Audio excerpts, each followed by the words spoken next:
Assalamualaikum warahmatullahi wabarakatuh. Bismillahirrahmanirrahim.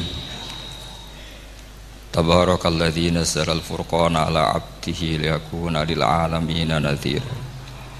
Allahumma shalli wa sallim ala sayyidina Muhammad wa ala alihi wa sahbihi wa barik wa sallim asma'in. Amma ba'du. Katanya di acara ini sampean tanya, gimana cara jadi ahli tafsir? Saya jawab gampang. Sebenarnya itu hafal Quran, hafal hadis, terus hafal ulumul Quran. Ya misalnya Nadoman ya Faidul Khobir lah. Kalau kitab Nasar ya minimal itu setengah lanya itkon lah. Kalau nggak lanya-lanya amat ya agak lanya. Karena kitab tafsir itu gampang, teorinya itu mudah sekali. Misalnya al-ibratu bi umumil lafzi la bi khususis sabab. Itu sama dengan kayak kaidah fikih. Karena kalau kaidah fikih itu saya itu pernah dibisui kiai itu, ini kisah nyata itu, dibisui kiai itu pas basul masail. Dulu saya itu masih sering mau basul masail. Tadi mun pensiun mun boten niku mun. Dulu saya dengan Gus Zofur putrane Mbah Mun itu sering makili Pondok Anwar basul masail fikih. Tapi tidak tahu ceritanya Gus Zofur jadi dokter tafsir, saya juga kok ya tahu-tahu menekuni tafsir. Lama-lama orang itu lupa status saya yang fakih ya. Makanya saya itu ya kadang eman gitu karena ini status penting juga.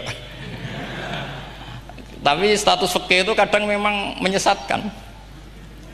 Karena begini, itu dulu pernah ada basul masail itu begini. Ini kisah nyata ini. Ada desainer baju putri untuk putri, anak putri. Kemudian desainer itu menciptakan satu celana pendek misalnya, atau celana seperempat. Dengan desain ini pasti kalau dipakai itu auratnya itu kelihatan. Bagaimana hukumnya desainer ini? Apa termasuk mimman sarro'a as-sayyi'ata? Karena terjadi kasfil aurat. Apa enggak? Rata-rata kalau kiai yang khusuk-khusuk, yang sepuh-sepuh, desainer itu dosa. Gara-gara tren pakaian ini wong wedok buka aurat. Tapi kiai-kiai alim yang muda-muda, entah saking belingnya, entah saking pinternya, enggak tahu. Bilang begini, Pak Yai, yang didesain apa? Ya celana itu. Lalu celana itu fungsinya nutupi apa buka aurat? Ya nutupi. Lu kan lumayan urun nutupi. Kalau haram ya dicopot. Lu kan malah parah itu. Bingung kayaknya. Sampai bilang gini kan. Wah semanis. Itu kan makanya ini guyon ilmiah. Repotnya ngadepi orang alim muda itu kan mbok gedhingi ku ilmiah, mbok senengi fasik.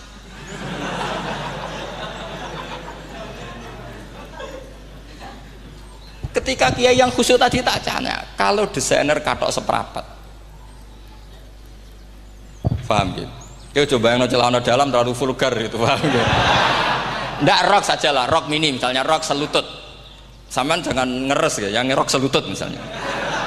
Rok selutut itu desainernya kena hukum haram enggak? Sampean jawab saja.